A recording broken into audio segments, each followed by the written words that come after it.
हाँ तो बच्चों, मैं डॉक्टर भावना शर्मा, राजकीय कन्या महाविद्यालय बाना। तो अभी तक हमने बीए थर्ड ईयर में आधुनिक काल के नामकरण और समय सीमा के बारे में पढ़ा था। अब हम आधुनिक काल को कई उप विभागों में व्यक्त किया गया है। डॉक्टर नगेंद्र के अनुसार ये उप विभाग निम्न प्रकार हैं। मुख्यतः इसके 4 प्रकार हैं। नंबर 1 पुनर्जागरण काल, जिसे भारतेंदु युग कहते हैं, जो 1857 ईस्वी से 1900 ईस्वी तक है।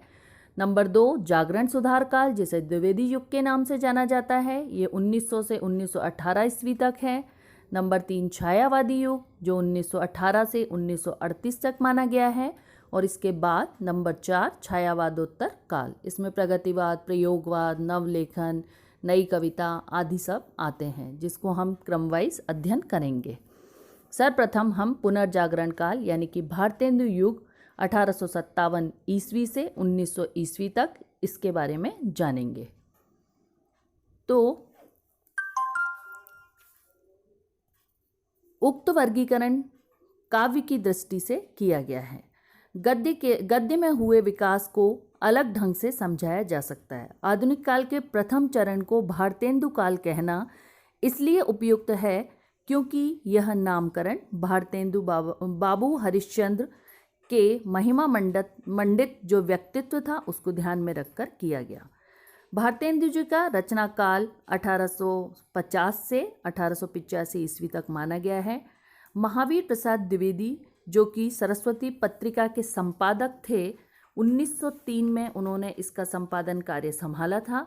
सरस्वती के प्रकाशन सन 1900 ईस्वी में प्रारंभ हुआ, अतः 1850 ईस्वी से 1900 तक की अवधि को भारतेंदु युग कहना समीचीन है।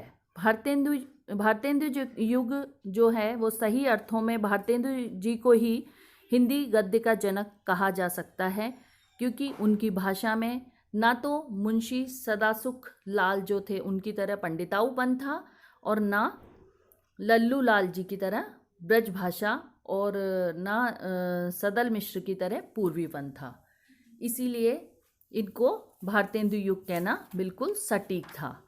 अब हम पढ़ेंगे भारतेंदु युग की प्रवृत्तियाँ। तो भारतेंदु युग की जो काव्य प्रवृत्तियाँ हैं उसमें सर्वप्रथम है राष्ट्रीयता की भावना।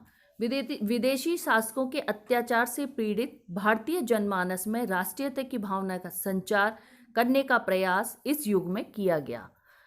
राधाचरण गोस्वामी की कविता हमारो उत्तम भारत देश, राधा कृष्णन की कविता भारत बारहमासा, बद्रीनारायण प्रेमघन की कविता धन्य भूमि भारत सब रत्नी की उपजावनी, इस टाइप की कविताओं का उल्लेख इसमें राष्ट्रीयता की भावना को हमें बताता है। उसके बाद था इसमें समाज की दुर्दशा। तो समाज की दुर्दशा में हमने देखा कि रीतिकाल के कवियों ने समाज की ओर से अपनी आंखें बंद कर ली थी, किंतु भारतेंदु युगीन जो कवि थे उनमें सामाजिक जीवन का यथातत्व निरूपण करने में रुचि दिखाई गई। आर्य समाज और ब्रह्म समाज जैसे सामाजिक आंदोलनों के प्रभाव से इस काल में नवीन सामाजिक चेतना का उदय हुआ और विधवा विवाह, नारी शिक्षा, अस्पृश्यता का निवारण, जनता का ध्यान आकर्षित करने के लिए कविताएं लिखी गईं। सामाजिक रूढ़ियों को नकारते हुए बाल विवाह, विधवा विवाह, सती प्रथा, छुआछूत को काव्य विषय बनाया गया और सामाजिक कुरीतियाँ, छल कपट, पाखंड का खंडन करने में इन कवियों ने बढ़ चढ़कर योगदान लिया। यानी कि जो रूढ़ियाँ थीं वो इस काल में समाज के सामने प्रदर्शित करना कवि अपना कर्तव्य समझते थे। भारतेंदु जी ने भारत दुर्दशा का चित्रण इन पंक्तियों में किया है। रोबहु सब मिली आबहु भारत भाई, हा हा भारत दुर्दशा न देखी जाई। इसके बाद अब अपन इसका अगला है, इसमें सबसे पहले अपन ने पढ़ा राष्ट्रीयता की भावना और समाज की दुर्दशा का चित्रण। अब है श्रृंगारिकता। भारतेंदु युग के कवियों ने श्रृंगार की मर्यादित अभिव्यक्ति की है। रीतिकालीन पद्धति पर नख शिख वर्णन एवं नायिका भेद का चित्रण तो इन कवियों ने किया ही है, साथ ही कृष्ण को नायक मानकर, राधा को नायिका मानकर उनकी लीलाओं का चित्रण भी किया है। भारतेंदु जी की रचनाएं प्रेम सरोवर, प्रेम तरंग, प्रेम माधुरी, प्रेम फुलवारी में श्रृंगार भावना का सुंदर अभिव्यक्ति अपन को देखने के लिए मिलती है। इन कवियों ने वियोग श्रृंगार का भी सुंदर चित्रण किया है और इसमें अपन को संयोग और वियोग दोनों का ही चित्रण देखने को मिलता है। प्रेम संपत्ति ललिता ठाकुर जगमोहन सिंह की जो रचना थी उसमें विरह का निरूपण इन पंक्तियों में किया। अब यूं उर आवत है सजनी, मिल जाऊं गरे लग छे बतियां छतियां, मन के करीब भांति अनेकन ओ मिल कीजिए सी रस की बतियां। पंडित प्रताप नारायण मिश्र, राधा कृष्ण जैसे कवियों ने श्रृंगार काव्य को अपना विषय नहीं बनाया। फिर है भक्ति भावना। भारतेंदु युग को भक्ति भावना पैतृक विरासत में मिली।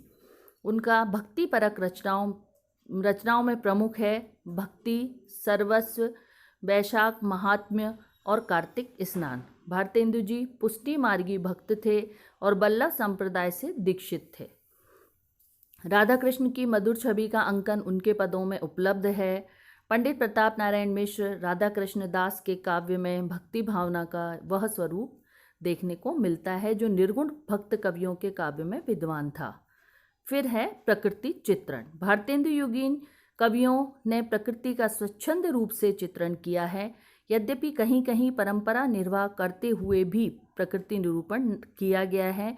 एक और तो बसंत, वर्षा और ऋतुओं की मनोहारी चित्र दिखाई देते हैं, दूसरी ओर गंगा, यमुना, चांदनी आदि का सुंदर चित्रण देखने को मिलता है। फिर है हास्य व्यंग्य की प्रधानता। इस काव्य के कवियों ने हास्य व्यंग्य परक रचनाओं के महत्व को समझाते हुए इनके माध्यम से अंग्रेजी शासन, पाश्चात्य सभ्यता, सामाजिक अंधविश्वास रूढ़ियों पर करारी चोट की। भारतेंदु जी ने अपने नाटकों एवं एकांकियों में व्यंग्योक्तियों के माध्यम से तत्कालिक परिस्थितियों का सुंदर चित्रण किया है। फिर समस्या पूर्ति। भारतेंदु काल में कवि समस्या पूर्ति के रूप में काव्य की रचना करते थे। जैसे कि कोई एक पंक्ति या पद्यांश समस्या के रूप में दिया जाता था और कविजन विलक्षण कल्पना करते हुए समस्या की पूर्ति हेतु काव्य की रचना करते थे। इसे कहते हैं समस्या पूर्ति। मतलब कोई व्यक्ति या कवि एक समस्या देता था और दूसरा कवि उसकी जो उत्तर था प्रत्युत्तर में एक समस्या पूर्ति के बारे में उसे पूर्ति करके लाता था कविता के द्वारा ही। फिर ब्रज भाषा का प्रयोग। भारतेंदु युग के अधिकांश कवियों ने ब्रज भाषा में ही काव्य रचना की। यद्यपि खड़ी बोली का प्रयोग इस काल में प्रारंभ हो गया था। इन कवियों की भाषा पद्माकर एवं घनानंद जैसी परिष्कृत भाषा तो नहीं थी, किंतु उसमें प्रभा और स्वाभाविकता थी। पंडित प्रताप नारायण मिश्र की ब्रज भाषा में कन्नौजी का प्रभाव, उर्दू शब्दों का प्रयोग साफ झलकता है।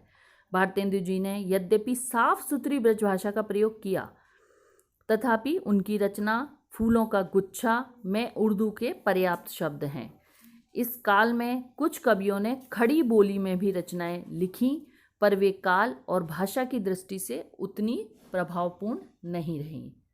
तो आज हमने भारतेंदु युग के बारे में संक्षिप्त में जाना और भारतेंदु युग की जो प्रवृत्तियां थीं उनका अध्ययन किया। धन्यवाद।